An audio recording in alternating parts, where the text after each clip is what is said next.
Hi, I'm Geist, and welcome back to another chapter of Murder on Green Hill Island. This time we're going into Chapter 8. Before we get started, just wanted to say a few things. Make sure to like the video, subscribe to the channel if you haven't already, and thank you to Bingus_Colin for providing us the video footage for the background of this video, the Sonic gameplay. Yeah. Thank you for that. Like, subscribe, all that jazz, and let's get into the story. Chapter 8. Welcome back to Golden Stories with me, Gold, the Golden Tenrec smiled, flipping her long ears that normally stay flowing next to her head backwards like they were stray strands of hair. And in case you were just tuning in, today I have Sonic the Hedgehog, famous hero and defender of the city back in the Eggman days. Hey! Sonic waved to the camera, flashing the lens his trademark confident grin and gave a thumbs up. So, Tails had cracked the code, correct? What happened next? Gold asked, turning her attention back towards the Sapphire Hedgehog like a professional interviewer. Well, after the initial shock of the discovery, Tails rushed over to tell us all. I've got to save them! He screamed as he jumped up and sprinted off towards the path, mansion, shed, and killer inside with the rest of his surviving friends. Tails rushed off through the large open field, passing their small makeshift campfire pit with cool embers just clinging to their heated life lying at the bottom of the coals. His vision began to blur as his thoughts ran through his mind faster than his legs could take him through the field. How did I not see this before? He thought to himself, piecing all the evidence together in his mind. How could I have been so blind? It was right there in front of me the whole time. Tails looked up, brushing his thoughts aside to focus on the one thing that mattered to him more than anything else, getting to that shed and protecting his friends before the killer strikes again. However, what Tails didn't even consider after his discovery was that the killer wasn't even in the shed at all. Tails skidded to a halt, his heart beating faster than it ever had before inside his chest as he dug his heels into the ground. He kicked up dust, a cascade of dirt and grass swirling around, before settling soundly on the grassy field. There, in front of him, was a certain individual blocking the only path to the mansion. Tails, there you are. Everyone's waiting for you, so come on, the individual shouted over to Tails. Tails didn't budge.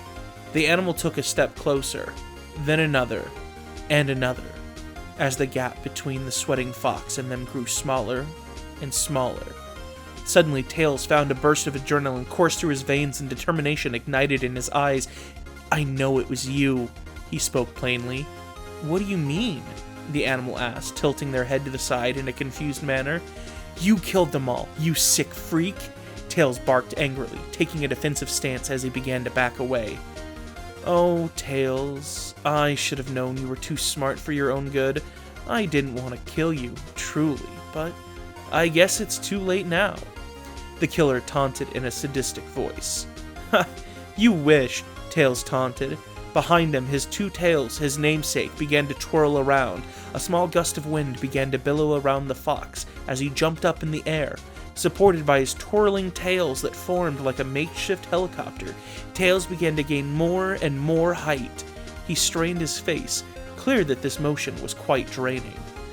Tails climbed higher and higher, listing towards the left, his aim set on a high-hanging, thin tree branch jutting out of one of the tall trees. Oh, no, you don't, the individual hissed as they pulled out a knife from behind them. They closed an eye, using a hand to take precautions, aiming before sending the blade hurling through the air at a surprising speed. Tails was caught completely off guard, not anticipating projectiles in his escape plan. The fox squealed out in pain as the sharp edge of the blade sliced through the air, cutting one of his tails clean off his body. The fox yelped in pain as the sprinkler of blood spurted out of his wound, still spinning as it created a tornado of blood falling from the sky, staining the grass below. With only one tail spinning, Tails began losing altitude as he was flung around through the air at the complete mercy of gravity, like a plane without a wing. The last thing to come out of his mouth was a blood-curdling scream as Tails brought both arms up to his face in an attempt to cease the impact of the cold, hard ground that rushed up to meet him. The individual watched, a smirk on their face, as the kitsune smashed into the ground with a thud. Tails' fragile bone structure completely cracked from the fall, and every bone in his body fractured, shooting immense jolts of pain throughout his entire body. Tails tried to sit up, but his bruised and bloodied body couldn't give way. Tails couldn't do anything, struggling just to blink as the killer strolled casually over to his body, the knife in their hand glinting from the setting sun's rays. Why? Tails coughed, spurting up even more blood from his broken body. Revenge, the killer said as he brought the knife down on Tails' chest, piercing his heart as all the life, along with the rest of his blood, drained from his body. Mina, did you find anything useful? Amy asked as she walked through the door and into the small shed. The shed was a cramped supply shed, with a whole assortment of different supplies. The shelves nailed to the far wall were lined with different types of bait, fishing hooks, and plastic containers to hold everything in. A large bucket sat in the corner with a multitude of long, thin fishing rods protruding out of it. In the center of the cemented-floored shed was a small tin boat with a rusty motor hanging off the back. The only saving grace about the dingy little boat was that it was already on a structured platform with wheels situated at the bottom for easy travel across land. Huh? What? Oh, nothing for use for our trip, Mina lied as she quickly stored away her nail file. Are you kidding me? You didn't even look, did you? Amy snapped angrily as she walked over to lift up the steel door to the shed. The sunlight streamed in, illuminating the dusty interior. Well, you're one to talk, Mina replied bitterly, hopping off the side of the boat where she was sitting. You didn't get anything either. Mina pointed an accusing finger at Amy's empty arms. Yeah, but at least I was off looking through the mansion, unlike you. Both of you, shut it! A deep voice snapped at the two bickering girls as a dark ebony hedgehog stalked in through the hallway with nothing but a long, old rope slung over his right shoulder. See, Shadow went looking and at least he found something. Mina scolded the pink hedgehog forcefully. Yeah, but at least I actually went looking like he did, Amy growled. I said shut it! Shadow bellowed, silencing the two girls. Come on, Shads. I know everyone is tense because of Scourge on the loose, but there's no need to get so angry. Besides, look what I found. Sonic grinned as he hurled a black box with a red cross plastered onto it with the words First Aid into the boat. What's that? Mina asked. Bandages, medicine, disinfectant, and other stuff like that. Sonic shrugged as he placed a hand on the boat. Well, doesn't matter if Mina didn't find things or if Amy couldn't find anything. The important thing is that we're all here. Now come on, help me push this boat before... Wait. Sonic trailed off, scanning the room. His eyes darted from the pink hedgehog to the beautiful purple-haired mongoose to the ebony hedgehog. What's up? Amy asked, feeling the nervous energy surrounding the sapphire hedgehog. Where's Tails? It's been 15 minutes and he said he would be back in 10. Haven't seen him, Mina said nonchalantly. Neither have I, Amy replied, and Shadow just gave a shrug and a silent grunt. Guys, he must still be at the campsite, Sonic urged as he sprinted out of the garage and down the dusty, winding path back towards the campsite. Sonic, wait up! Amy yelled as she chased after him, followed closely behind were Mina and Shadow. Sonic's heart thudded in his chest as he sprinted as fast as he could down the path and arrived at the opening in no time at all, puffing as he picked up dust all around him in a dense cloud. Sonic held his breath as the dust began to settle, allowing him to be able to see, but he was never prepared what he was going to lay his eyes on. Sonic, you need to slow down some... Amy trailed off as she saw what Sonic was staring at. Shadow and Mina walked up next to the hedgehog, and all four saw the gruesome, bloody display of the broken, bruised, and bloodied corpse of the one-tailed fox lying dead center in the other end of the field. Tails? Sonic screamed as he rushed over and fell to the ground beside Tails. How could Scourge do this to you? Sonic yelled up into the air, cursing the green hedgehog's name. He clenched his fist, pulling out a large quantity of grass from the ground and hurling it into the air as he screamed with a fiery rage.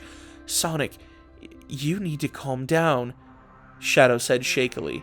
Shadow wasn't one to get scared easily, but upon seeing the shaking, rage-filled hedgehog's display, he couldn't help but feel slightly on edge. First Sally, then Blaze, and now Tails, not to mention Cream, Knuckles, Rouge, Fiona, and Silver.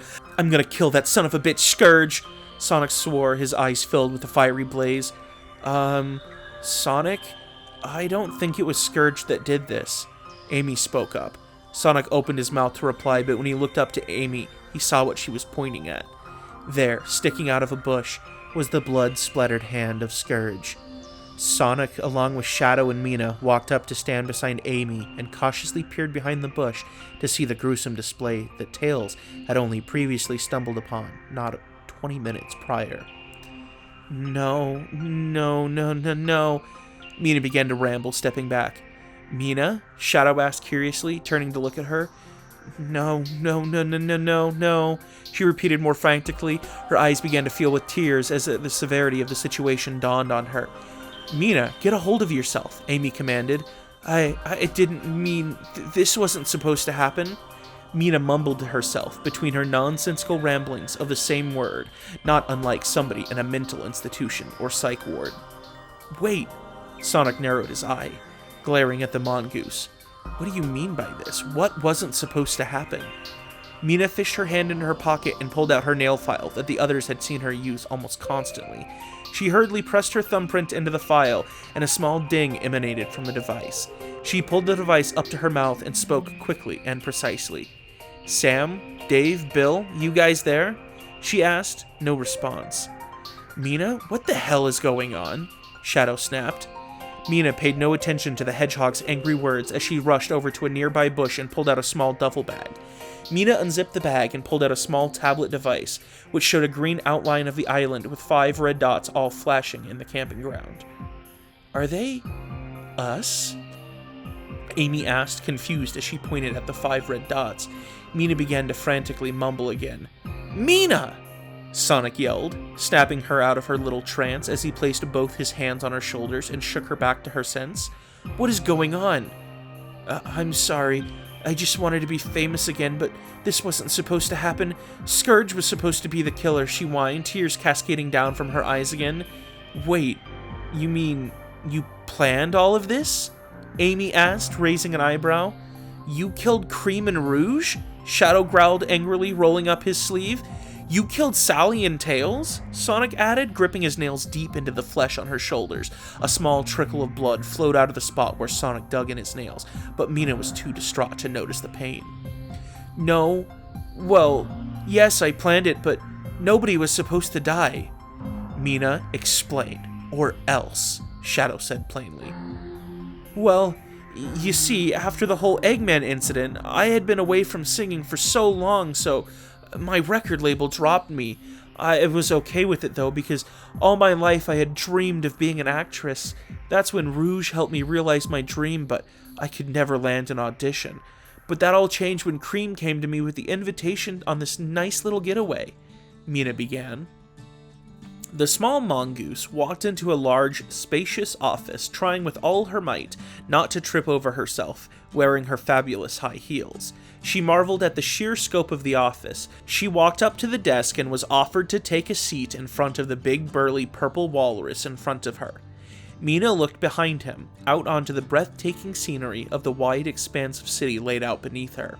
From the office building, all the bustling animals rushing from job to job looked like tiny little ants. So, Miss Mongoose, I hear you have a new show proposal for me, the walrus spoke in a gruff tone. Yes, sir, Mina nodded. Now, I know you were once a beautiful singer back in the day, but I hope you know that the television business is a lot different to the singing industry, the walrus confirmed. Yes, sir, Mina repeated, but I think I have a new reality show that'll be just what your network needs. Well, I'm all ears. Rotor the walrus sat back, intertwining his fingers as he lay his hands over his bulging stomach. The black suit and tie combo strained from his weight. Mina could see the stitches stretching at their seams, threatening to fall off in an instant.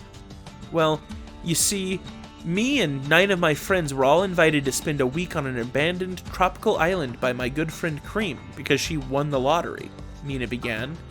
And what does this have to do with a TV show? Rotor interrupted. Simple.